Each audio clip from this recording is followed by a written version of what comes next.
Bom, retornando à aula de hoje, segunda parte da 10ª aula, vamos falar um pouco de comorbidades decorrentes do uso de substâncias psicoativas, SPA, e dos CIDs, né?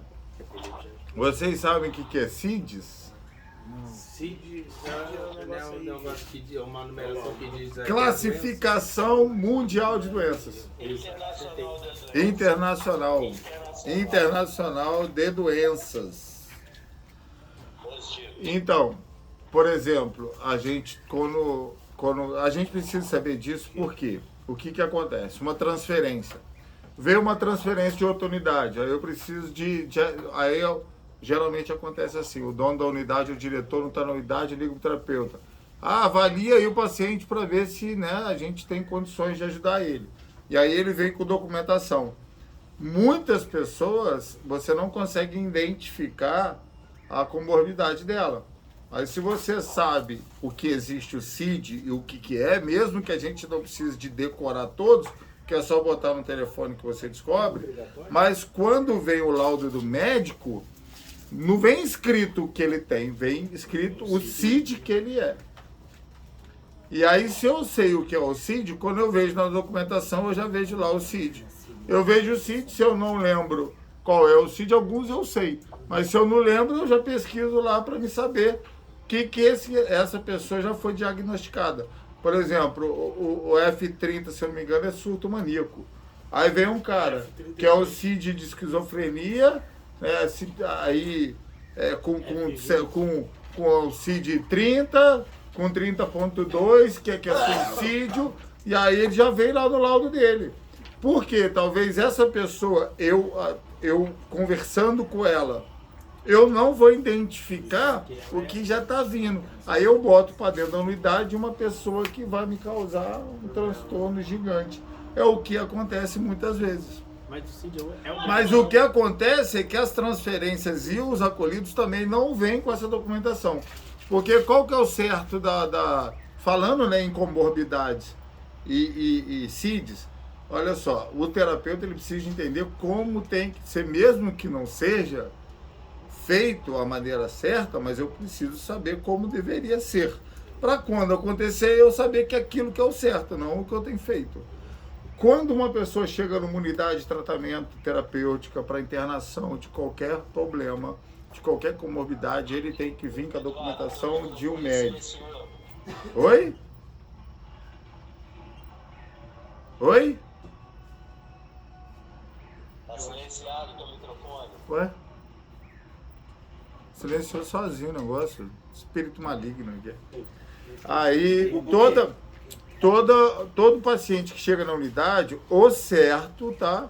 Ele passar no médico, ele precisa ser avaliado por um psiquiatra, um clínico geral, que vai encaminhar ele para internação.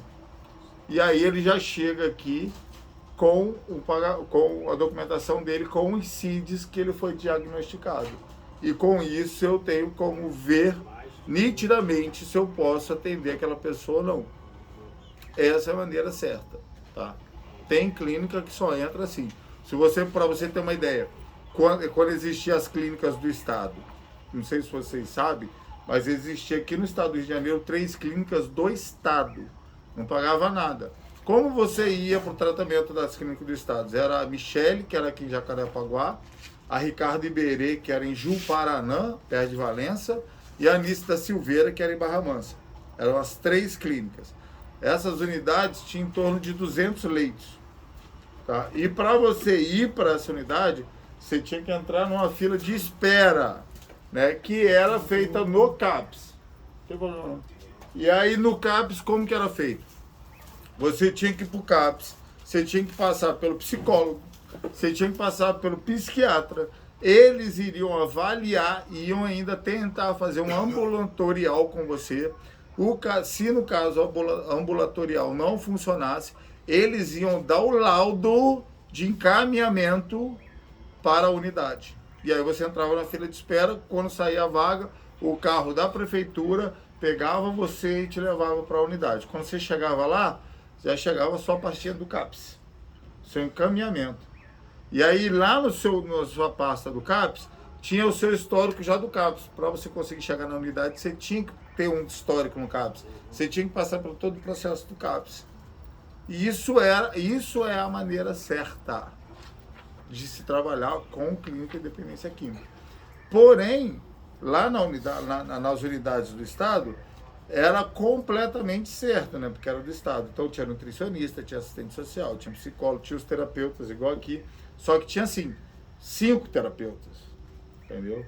Era muito terapeuta. E era terapeuta 24 horas e sempre tinha um monte de terapeuta. Tinha enfermeira 24 horas, o terapeuta coordenador ou o coordenador da unidade, para a gente aqui seria o diretor, mas da maneira correta é o coordenador, não existe diretor lá, né? O coordenador, ele tinha que ter ensino superior. No caso, era um terapeuta que era formado em educação física, que era o coordenador que eu mais me apeguei lá, que até que foi a primeira vez que eu fiz meus passos. Então, essa é a estrutura certa de tratamento e trabalho numa clínica de tratamento de dependência química. Pegar a pessoa já pro laudo. Sim. Por quê? Porque eu preciso, o terapeuta, ou a enfermeira, ou o psiquiatra, ou o psicólogo, quem tiver de plantão, que vai avaliar aquele acolhido chegando para ver se é compatível com a nossa estrutura, tudo que eu preciso saber vai estar no laudo dele pelo ICIDS. Eu trouxe o laudo. E se eu não sei, provavelmente no seu laudo está lá seu CID. Está aqui na minha parte daqui. Mas se você olhar, qualquer papel de médico, se você vê lá escrito SID, 2 pontos e um número, aquele número é o seu CID, é a sua comorbidade identificada pelo médico. O terapeuta pode fazer isso, identificar, pode diagnosticar um CID? Não, só psiquiatra. Mas nós devemos entender sobre isso para ver a pessoa no profundo, porque olha só, vocês sabem que a maioria dos esquizofrênicos leve e para médio não passa na perícia do INSS? Vocês sabiam disso? Não passa. Você sabe o Paulo? Ele não passa, o médico fala que ele é normal. Sério? O índio? Não, o Paulo Maia. Paulo Maia. Tem um outro aqui também. O Antônio Carlos. O médico fala que ele não tem nada. Sabe por quê? Porque o esquizofrênico, quando ele entra numa situação que ele precisa de se conter, ele se contém. E aí ele fala normalmente com o médico. Ficam bonitinho dentro da sala do médico. Depois sai e surta na rua. Nunca passam na perícia. Então, muitas vezes, quando você vai conversar com um acolhido novo, você não percebe. Você não percebe. Se você não tiver a papelada dele, não tiver os prontuários dele, não tiver um laudo, não tiver uma declaração, para já ver um histórico, você vai descobrir igual eu descubro da pior forma, né? Quando há os surtos, há as loucuras, e aí pega todo mundo desprevenido, sai correndo para descobrir. Entendeu? Exatamente. Mas olha só, vocês estão entendendo que tudo é o conhecimento? A partir de agora que você sabe que existe o CID, quando você vê a papelada de alguém, você já vai identificar... Gente, atenção, por favor. Vocês já vão identificar o que quer dizer o CID. Entendeu? Eu perguntei se era obrigatório porque eu já vi... É obrigatório o quê? O CID, porque eu já Sim, vi... é obrigatório em qualquer parte burocrática que você vai comprovar tipo atestado médico. deficiência laboral, INSS. Se você precisa de um laudo para qualquer coisa do psiquiatra, o psiquiatra não vai escrever no papel que você é dependente químico. Sabe o que ele vai escrever? Ele vai escrever que você não tem condições laborativas por um tempo indeterminado e que você foi diagnosticado pelo CID tal.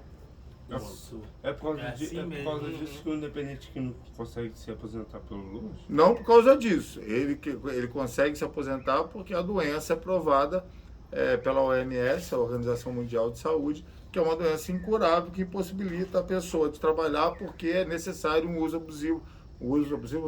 Um uso de medicação forte que impossibilita o mesmo de trabalhar. Mas o que faz você ganhar no INSS?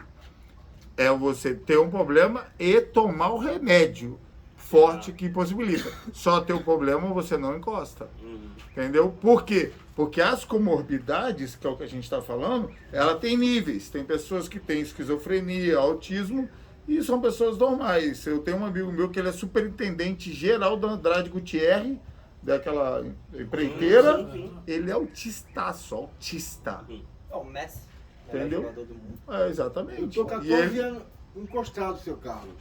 Dessa vez, esse ano que eu fui lá me apresentar lá no INSS, aí eu levei o laudo daqui, eu levei o laudo do CAP. Mostrei pra mulher, a mulher na mesma hora, tchau, meu filho, tchau. Mandou embora. Vai continuar. E deu?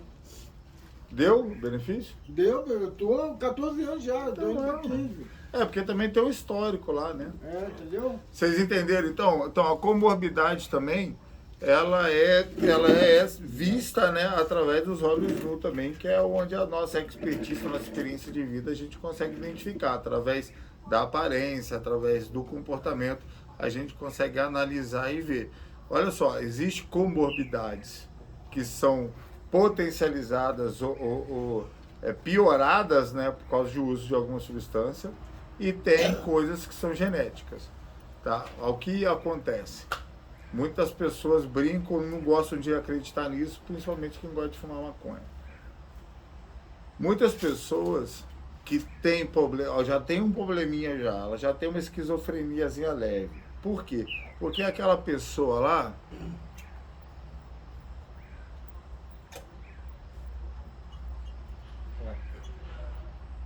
Bugou. Cadê o Pedro e o Frank? Não, Hã? acho que deu alguma coisa no WhatsApp. o pastor não está conseguindo voltar. Nossa, então. Jesus.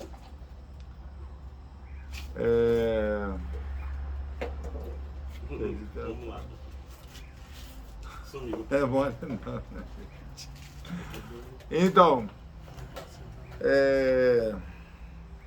deixa eu ver se tá na mesma chamada, acho que tá. Tem pessoas que já nascem com um grau de uma comorbidade, como autismo, esquizofrenia, bipolaridade, algumas características de comportamento, né, de suicídio, de depressão. Já vem alguma coisinha lá do começo que já causou isso nela, pode ser hereditário, pode ser causado através de um tombo, de uma batida de cabeça, de um monte de consequências, tá? Porém, isso não prejudica ela de ter uma vida normal. E aí ela vai e usa uma droga que é ela é agressiva na área central neurológica da pessoa, que é onde ela já tem aquela deficiênciazinha. Aí é onde a gente chama muito, eu não sei se vocês conhecem pessoas assim, eu conheço muitas, que é as pessoas que entraram numa onda e nunca mais voltou. Atravessou o espelho. Não, os caras ficou doidão e ficou pro resto da vida. Eu conheço um Foi e não voltou. É igual o chá de cogumelo, né? Dizem que chá de cogumelo muita gente toma e nunca mais volta. Um amigo meu ficou. Mas é porque já tinha um problema, esse tipo de droga causa uma catástrofe nessa área que já existia uma deficiência. Aí aquele negócio, tem um rapaz que era meu amigo, irmão de um dos meus melhores amigos de infância. Ele com 30 anos de idade, ele foi cheirar cocaína, cheirou, caiu, bateu as botas. Deu um infarto fulminante. Rapaz, 30 anos de idade. Nunca tinha usado droga antes. Foi aquela besteira de andar com os indivíduos lá enviado também. Acabou bebendo, acabou usando droga, chegou em casa, o coração parou. Na hora que ele tentou levantar para socorro, ele já foi. E aí? É uma predisposição. Entendeu? Já havia uma comorbidade, já havia um problema de saúde, só foi potencializado pelas substâncias. E aí é onde eu falo. Por que eu tenho tanta paciência com o PQ, né? Que o PQ a gente chama PQ os psiquiátricos, né? Então como é que a gente, na linguagem das clínicas, quando a gente está falando lá no CAPS, quando a gente está fazendo reunião, quando a gente está... Poxa, às vezes a gente tem que ir em palestra na prefeitura. Igual hoje tinha um negócio lá na prefeitura, eu não quis ir. Às vezes a gente tem encontro, né, de terapeutas, dono de comunidade terapêutica. Aqui no Rio tem muito desses encontros, muito, que é feito pela Senapred. E aí, como que é a linguagem, né, dessas comorbidades? Aí a gente fala que é os PQ, que é os pacientes psiquiátricos, que é os DQ, que é os dependentes químicos. Tem sempre essa abreviatura, porque essas palavras pesam muito e pessoas que não estão no meio se sentem meio, né, constrangida, né, quando você fala essas palavras. Então, alguma dessas pessoas que é PQ agora, provavelmente, num futuro às vezes até não tão longo, não tão passado, elas eram normais. Vocês sabiam que o Rodrigo Rafael fugia da clínica? Que ele era o que dava mais trabalho, era RF purinho. Era o que mais dava trabalho na clínica, de correr tentando fugir. O Rodrigo Rafael, aquele da muletinha. E agora é um leijinho, né? E aí? Ninguém fala que ele dava o trabalho que ele dava. Que droga ele usava? Não, Cachaça. que ano com um pouquinho. Só cachaça? Só cachaça. Talvez cachaça com remédio. Não, Tem uma mulher. Só cachaça. só cachaça. Mas ele já tinha uma comorbidadezinha, ele tinha já um retardozinho de amadurecimento, de desenvolvimento, né? E aí com o álcool foi agredindo tanto a parte neural dele, ao ponto dele começar a ter que tomar muito remédio, porque o álcool causou ele começar a ter epilepsia e ter muitas convulsões. As convulsões começam a ser muito agressivas, necessitando de muita medicação que é agressiva, e aí debilitando a pessoa cada vez mais. Mas ele era um cara normal, tinha sim uma deficiênciazinha, porém através do histórico traumático, ele foi abusado, ele foi espancado, ele foi jogado fora, a família abandonou, e aí bebeu, ficou jogado, passou pelo processo todo, agora ele é o PQ. Aí as pessoas acham que o cara fica trazendo PQ pra cá, não, mas esse PQ foi você ontem, cara. Ele tem uma história de uma vida normal que foi destruída através de um monte de coisa, e muitas vezes através de álcool e droga. Então, assim, antes da gente criticar, né, a gente precisa de investigar. Então, o que eu vou fazer? Cara, essa pessoa me serve de inspiração para mim eu não voltar a usar. Que eu posso me tornar igualzinho a ele numa próxima vez. Eu tenho o costume de falar às vezes pros novatos aqui, que tipo assim, eles estão aqui, mas pô, cara, se você tiver paciência com um desses, quando você chegar em casa você vai ter paciência em dobro com a sua família. Sim. Tipo, esse é um Sim, jeito mas é verdade. que eu penso. Exatamente. É um jeito que eu penso. Mas vendo E aí- esse lado não é o que eu pensava, né? Muito além, né? Ou tudo. E aí, como que a gente consegue Bebê normal. identificar, né? Lembrando que a gente não diagnostica nada, a gente não declara nenhum CID, porém nós como terapeuta nós precisamos ter um entendimento sobre essas coisas, porque é diretamente ligado a gente. Então, o que investigar, né? Aí é onde a gente vai falar bastante na aula da anamnese. Mas aí já entrando um pouco nisso, eu preciso de vamos falar de uma maneira já projetando lá na aula da anamnese, que eu não sei se é amanhã, mas essa semana a aula de anamnese. Pensando no começo da aula de hoje, onde a gente fala de adicção, onde a gente entende que a adicção não tem nada a ver com a droga, tem a ver com a escravidão de um prazer, onde esse prazer também pode ser o anestésico, né? Então, o meu problema não é a droga, é o comportamento de busca do prazer ou da anestesia.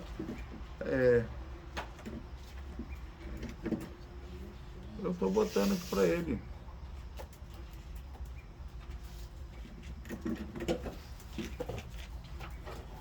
Pera aí, gente, o pastor não está conseguindo entrar aí.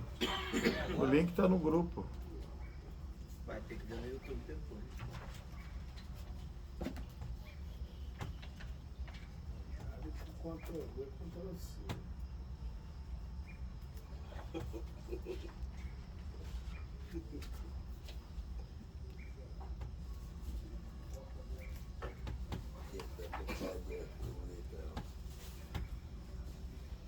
Meu computador aqui. Peraí, gente, só um minutinho. O login dele não tá. Gente, peraí, silêncio aí, por favor, tá? Então, lembrando aqui no começo da aula. Jesus amado. Ah, conseguiu entrar. Lembrando aqui no começo da aula que a gente falou da dicção, certo? E aí a gente entende que o problema não é a droga, que é o comportamento. E como que eu vou ajudar essa pessoa? Investigando a causa, né, ajudando ela a encontrar as causas do uso da substância. E aí como eu vou fazer isso? Primeiro a história dos sintomas psiquiátricos. Porque se ela já tem alguma comorbidade, ou ela pode vir a ter alguma coisa que muitas vezes a gente não consegue identificar na gente, mas quem está de fora identifica melhor.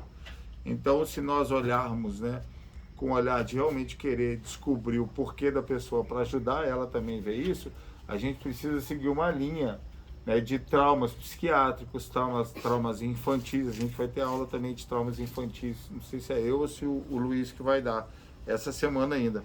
Os tratamentos passados, hospitalizações, terapias, medicações, isso tudo está lá na anamnese. Então, quando a gente vai para por que todo mundo passa, aí é o que eu falo, né? A gente também precisa entender que a maneira certa é a gente pegar um paciente, sentar, fazer uma anamnese completa. Não é o que a gente faz, porque a gente precisa de encurtar o tempo, potencializar o tempo por causa de muita gente, muita demanda, né? Então a gente faz o que pode. Lembrando também, gente, que as clínicas que têm 10 terapeutas, elas custam de 15 a 25 mil reais por mês, tá? Porque é o único jeito de ter realmente um serviço bem incisivo, é cobrando valor para cobrir todas as despesas também. Tá? A gente não pode achar que as pessoas têm que fazer pelo que a gente paga pelo que a gente recebe.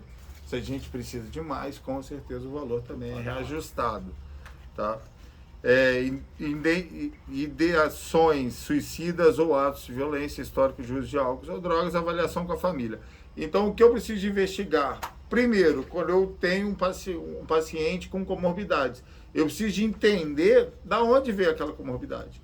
Eu preciso de ver se ele tem algum histórico, ou dele, ou familiar, ou entrar em contato com a família, para ver os sintomas, para ver se ele tem tratamentos passados, para ver se ele tem já situações de suicídios, situações de violência, de crises de surto, né, de ataques de pânico, de tudo eu preciso de avaliar para mim encontrar uma maneira de ajudar aquela pessoa. Porque dependendo do diagnóstico, né, que eu ter daquela pessoa, eu vou ver que linha que eu posso ajudar ela. Aí se eu entender como terapeuta que aquela pessoa realmente atravessou o espelho, né, tem uma comorbidade grave, o que eu vou fazer?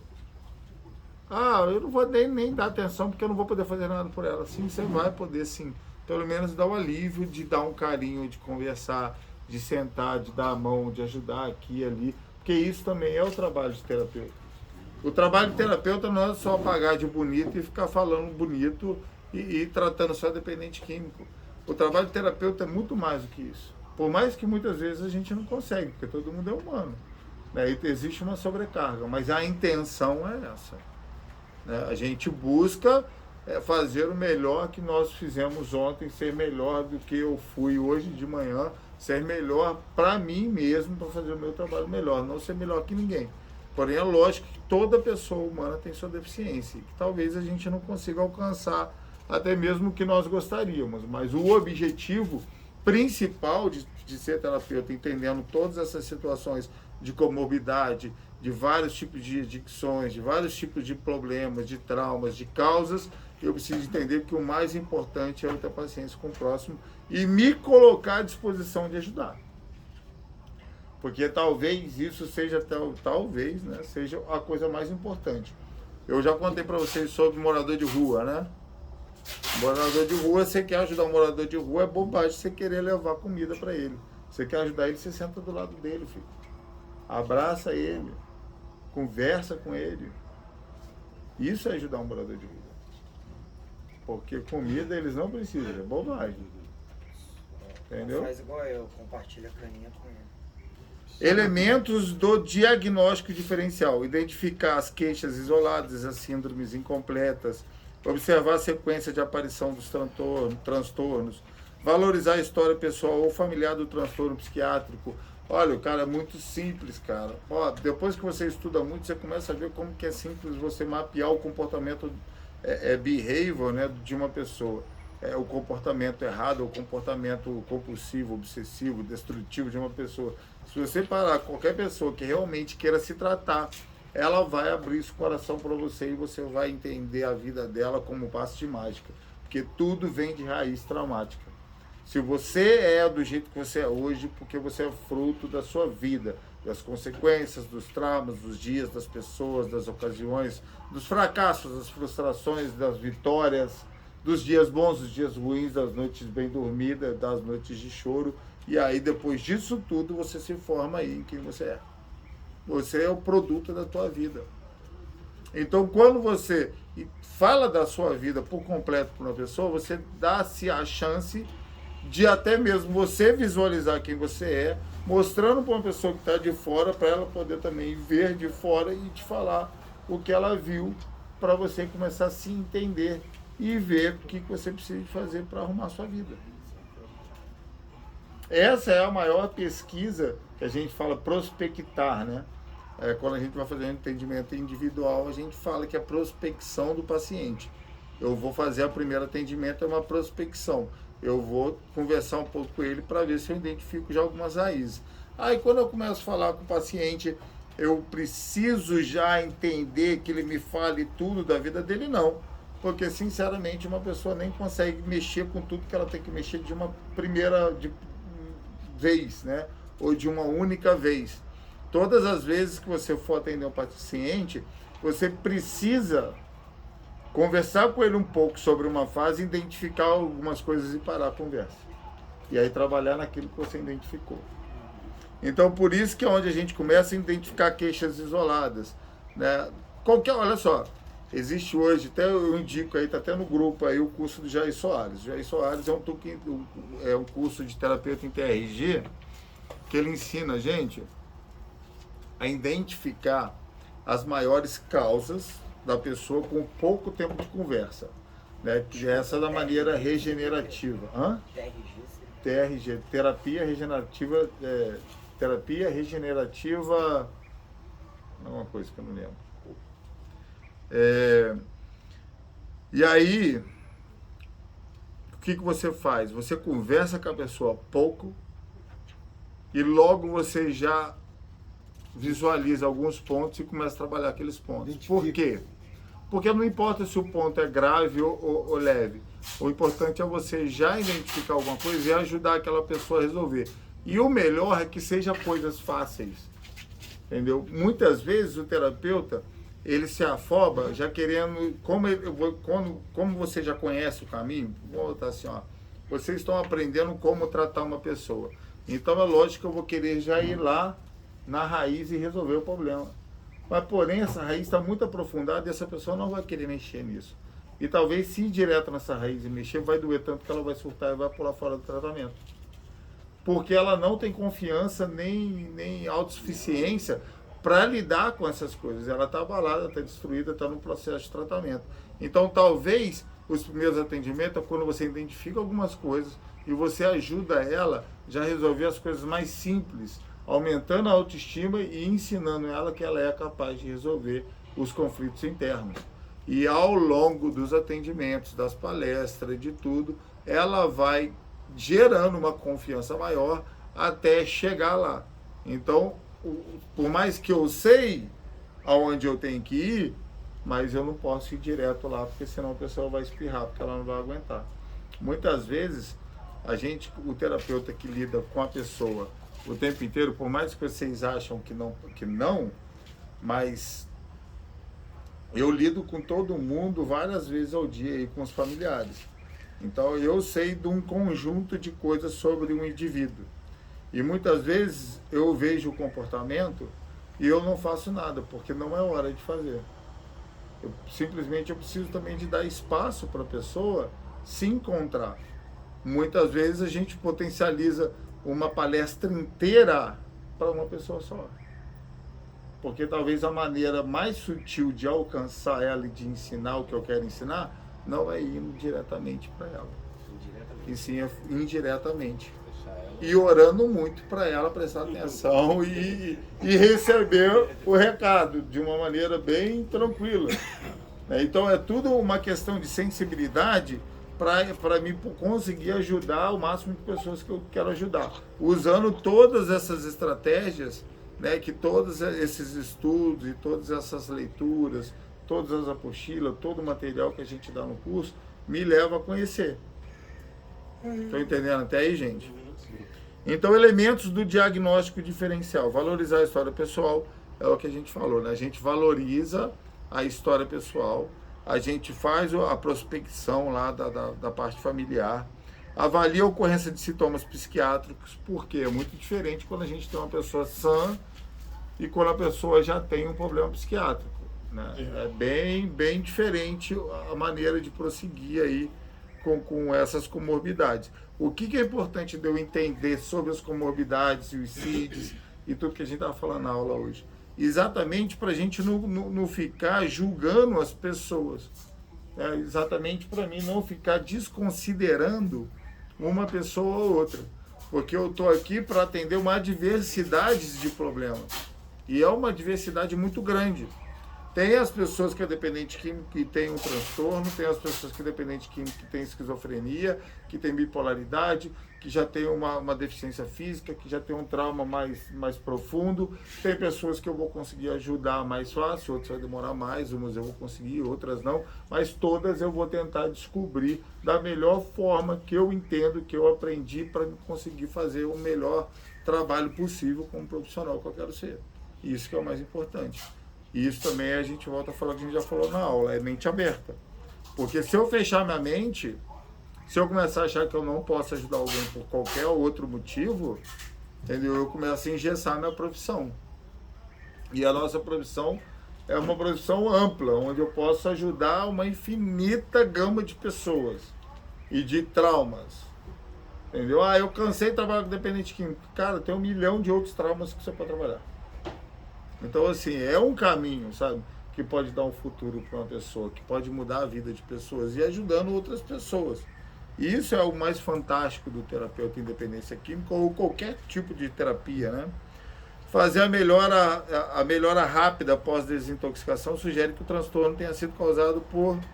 É uma sigla, né, que é usado muito na parte feminina, que eu nem vou entrar nisso. É utilizar questionários padronizados. Os questionários padronizados é o mapa da vida que eu passo para vocês, tá? E a anamnese. São formulários padronizados. Eu tenho mais alguns também. O que é um formulário padronizado para tratamento dependente químico e de comorbidades também? São os passos. Você fazer os passos, aquelas perguntas.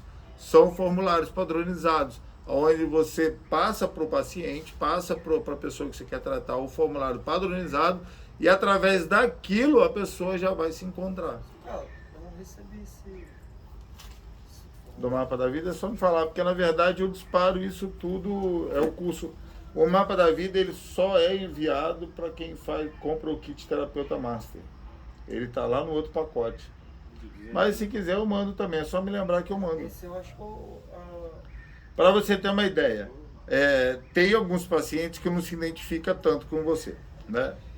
E aí tem um paciente que tem uma comorbidade lá, que tem uma questão lá, ele, né, você vê que ele não vai se abrir, mas ele te dá uma abertura para você ajudar ele de alguma forma.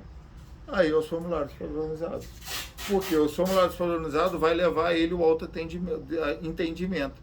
Para você ver, o André, eu dei o mapa da vida para ele. Eu li o mapa da vida dele, eu não vi tudo que ele me falou que viu. Porque quando ele fez o mapa da vida, ele mesmo já visualizou, já viu as questões, já começou, sabe, a resolver aquilo tudo que ele foi escrevendo. Quando ele terminou o mapa da vida, que ele me mostrou, eu falei para ele, cara, o que você precisava de alcançar, você já alcançou. Que é o entendimento sobre os seus próprios problemas. Entendeu? É o que eu falo, existe um monte de ferramentas, um monte de literatura, um monte de coisas que a gente pode usar. Basta a boa vontade, a sensibilidade de saber o que eu uso para cada pessoa. Essa aula de comorbidades eu gosto muito por causa que a comorbidade nunca é a mesma de uma pessoa para outra. E todos nós temos. Porque, sinceramente, se a gente pensar que a gente é normal, a gente está mais louco do que os loucos. Porque quem fazia o que a gente fez outra hora da nossa vida não pode ser bom das ideias. Então, assim, a gente já tem um probleminha. Então, vamos se identificar com o probleminha dos irmãos, né? Todo mundo é maluquinho, vamos dar a mão, vamos fazer cirandê. Não tem jeito, né? Mas não é verdade? Aí, quando eu falo de comorbidades, que eu começo a entender que todo mundo tem um problema, inclusive eu, que está todo mundo no mesmo barco, né? Cada um com seu problema, e que eu começo a ter a mente aberta para ajudar o próximo, entendendo que eu poderia estar até no lugar dele, se o caso dele for pior do que o meu, começa a ter empatia pelo próximo. E aí, cara, tudo fica melhor. Você imagina se todo mundo dentro das comunidades chegasse aqui e identificasse isso, olhasse assim e falasse assim, caraca, galera, tamo junto, né? Porra, meu problema é igual ao de vocês, a gente tá com o mesmo propósito, vamos batalhar junto aí, na hora que um descompensar, o outro abraça, o outro ajuda. Né? Todo mundo buscando, todo mundo prestando atenção, todo mundo estudando, buscando conhecimento, melhorando a convivência. Você tem noção como que seria uma coisa assim, né? Você tem noção como nós alcançaríamos até mesmo uma porcentagem de recuperação muito maior? Porque muitos, você sabe que muitos aqui interrompem o tratamento ou param de se tratar, mas eu não quero dizer que saiam daqui. Muitos param de se tratar aqui dentro. Entendeu? Por causa de simplesmente não aguentar mais certas coisas e o cara fecha a mente, termina o tempo na força do ódio e vai embora pior do que entrou. Ei, doutor, posso perguntar um negócio? O senhor não quer me aceitar aqui, não? Do quê? Morar aqui? Pode, a gente tá montando um quarto ali só para residente. Como que é? Quem não vai embora? Morador. É morador. Assim, É, eu pedi um pouquinho a mais pro senhor. Pode ficar. E Tem problema, em não. Em casa eu... Igual, quem falou? Igual só, já tem o seu Edilson falou que também já vai ficar. Agora o seu Carlos, é isso aí, tá vendo como que funciona? A gente tá conseguindo conquistar o pessoal, ficar mais tempo para aprender mais. Exatamente o meu isso. 3, passou para 4. Alguma pergunta, gente? Até agora não. Então, aí olha só. Sai no carnaval, cara. Deixa eu ler só essa aqui para a gente entrar no último tema aqui, para a gente terminar a aula. Tratamento. O tratamento integrado e organização de serviço. Vários sintomas atribuídos a uma comorbidade são muitas vezes sintomas associados ao período de desintoxicação ou de abstinência a uma ou mais substâncias psicoativas. Então, sobre comorbidades, tem pessoas que geram comorbidade na hora da crise de abstinência. Não quer dizer que ela tenha, quer dizer que ela gerou aquela comorbidade, mas depois passando da crise de abstinência, ela volta ao normal, né? O nosso amigo Márcio, quando ele está em crise de abstinência, ele é outra pessoa. Ele fica muito triste. E quando ele sai da crise, ele é uma pessoa maravilhosa, produtiva, né? Porra, o Márcio, quando ele está bem, que ele está aqui, não precisa de mais ninguém aqui. Ele dá conta de tudo. Mas quando ele entra em crise de abstinência, ele vira outra pessoa. Ele gera uma comorbidade, ele gera uma condição, um comportamento, né? Então a gente também tem que entender que algumas pessoas podem estar se comportando daquela maneira. Eu até falei num exemplo, né, que tinha uma pessoa que estava cometendo algumas coisas meio insanas aí, e aí eu até comentei, eu falei, gente, vamos ter um pouco de paciência, a pessoa acabou de chegar, pode estar com a cabeça toda confusa, abstinência e tal, clínica, se adaptando, e aí acaba tendo umas decisões erradas. Vamos esperar que talvez, quando tudo passar e se adaptar e a cabeça voltar ao normal, essa pessoa seja ótima. Então vamos dar a chance da dúvida, né? Em vez de eu já julgar e falar que a pessoa é horrível, vamos dar a chance da dúvida dela só estar passando por um momento, gerando uma comorbidade, uma situação, um comportamento, por causa daquele momento. E isso pode ser passageiro. Né? Então, lembrando que no período de intoxicação, desintoxicação e de abstinência, a uma ou mais substância psicoativa pode haver essa alteração. Estratégias para aumentar a adesão no tratamento. Convicção acerca da relação entre abuso de substâncias psicoativas e transtornos psiquiátricos e tratamento com concomitante dos dois distúrbios para aliviar qualquer conflito entre as modalidades de tratamento. Isso tudo a gente já falou. Estratégia para aumentar a adesão ao tratamento é exatamente isso que vocês estão falando. Como eu sei que eu estou fazendo o meu trabalho bem feito dentro de uma comunidade como terapeuta? Qual que é o meu trabalho? É conscientizar, é sensibilizar, é mostrar para a pessoa que ela tem todos os problemas dela, todas as soluções que ela precisa, está no mesmo lugar que os problemas dentro da cabeça dela. Eu preciso de mostrar para ela que ela precisa do tratamento, que eu não preciso dela aqui dentro, é ela que tem que querer. Aí, através das palestras, de comportamento, através de tudo que a gente vai fazendo para ajudar as pessoas, a gente vê que as nossas estratégias aumentam a adesão ao tratamento. É quando a pessoa, igual o senhor disse, chegou e falou, pô, eu vou ficar 3 meses, mas eu vou ficar um pouco mais, porque eu estou me entendendo, estou aprendendo, e eu acho que está fazendo sentido na minha cabeça essas paradas muito doidas aí, entendeu? Não, senhor Edilson. É igual o senhor Carlos ali, falou, não, eu vou ficar mais um pouco, porque eu nunca ouvi esses negócios aí, se eu tivesse ouvido antes, talvez eu nem estaria aqui. E aí é onde a gente está alcançando. Mas o que é isso? É a conscientização do problema. Porque, como eu te disse, por que a dificuldade das pessoas ficarem em tempo abstêmias lá fora? É porque a vida inteira falaram que o problema delas era a droga. E elas ficavam tentando evitar uma substância sem resolver a causa. Sem resolver a causa, vai voltar a usar a substância. Não tem. Cara, é matemática, sabe? Não tem papo. Não tem papo. E aí, quando as pessoas começam a entender isso, e começam a passar, e bate 2, 3 meses, a cabeça começa a ficar boa, eu começo a pensar lá, é verdade, né? Eu uso droga por essa parada aqui, eu vou dar um tempo até eu conseguir resolver essa parada aqui. E aí eu vou, o próprio acolhido vai assimilando. Então o trabalho do terapeuta é só guiar cada um para encontrar as suas próprias causas, resolver seus próprios problemas, e encontrar uma nova maneira de viver, da maneira que cada um entender que seja a sua nova maneira de viver. Isso inclui religião, lugar, terapia fora, o que você vai fazer para se manter limpo. Isso aí é independente, cada um é cada um. Bem rápido aqui, uma pergunta. Sim. O que eu aprendi aqui, isso aqui, eu tenho como passar por um montão de burro num período de um mês? Claro que tem. É, Olha aqui, ó. Se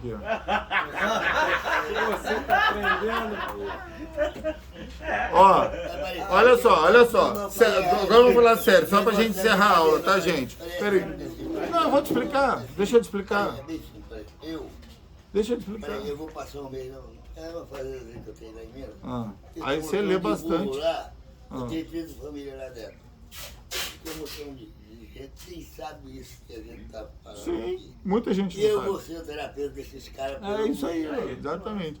Olha só, se vocês leem todo o meu material, se vocês lerem tudo que eu mando para vocês, a apostila, todos os PDFs, os docs, os livros que eu mando, vocês vão entender tudo que eu falei. Vocês vão ver lá escrito. Vocês vão falar assim, que a palavra que o terapeuta falava. Não, ué. Ou vocês acham que eu inventei isso tudo que eu falo? Não inventei nada não, cara. Eu aprendi tudo. Foi de cara minha consciência. Rapaz, a primeira vez que eu ouvi falar sobre aceitação social, estourou a minha cabeça. Deu vontade de sair correndo de felicidade. Que eu descobri o mistério da minha vida quando eu aprendi. Tô falando sério. Tudo que vocês precisam está nessa literatura, só que é muita literatura. Mas o que mais vocês têm aqui dentro é tempo. Então estudem. Então, na apostila também tem os CIDs, tá, gente? Os CIDs 10.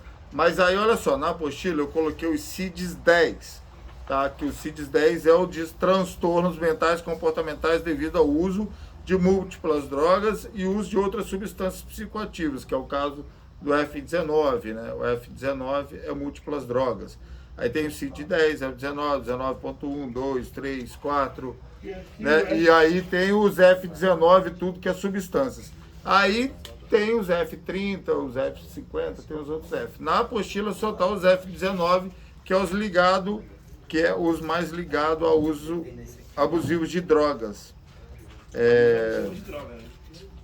Como que é? É só o uso abusivo de droga. E aí a gente conseguiu terminar a matéria de hoje, graças a Deus, no tempo Espero que eu tenha conseguido sujei a apostila, passar tudo que eu precisava de passar para vocês hoje. Como eu sempre falo, espero, meu único motivo, tanto no curso quanto nas palestras, é compartilhar o conhecimento que tem mudado a minha vida com pessoas que talvez possam aproveitar esse conhecimento também para mudar a vida deles, né? Nosso maior propósito é muito além, porque sinceramente vocês que estão aqui comigo sabem muito bem que o meu sacrifício dinheiro nenhum pagaria, porque passar um mês aqui dentro sem ver minha família, sem ver minha esposa, né? Minha esposa está online aqui, ó. Beijo, amor. Minha esposa está fazendo curso para passar tempo comigo, né? Porque enquanto ela está no curso, ela está me vendo, pelo menos, porque esse mês a gente não vai se ver. E, sinceramente, é um propósito de vida que ela reconhece que eu tenho. Que é isso que é a minha vida, né? Ser terapeuta é realmente se doar para o próximo. Mas para me fazer isso com excelência, eu preciso de conhecimento. E é isso que a gente está buscando aqui no curso. Beleza, gente? Gente, obrigado a todos. Espero que todos tenham gostado da aula. Amanhã tem mais. Deus abençoe. Qualquer coisa, mande aí no grupo, tá? Alguma dúvida, alguma sugestão, qualquer coisa, só falar comigo. Tchau, tchau. Tchau, amor.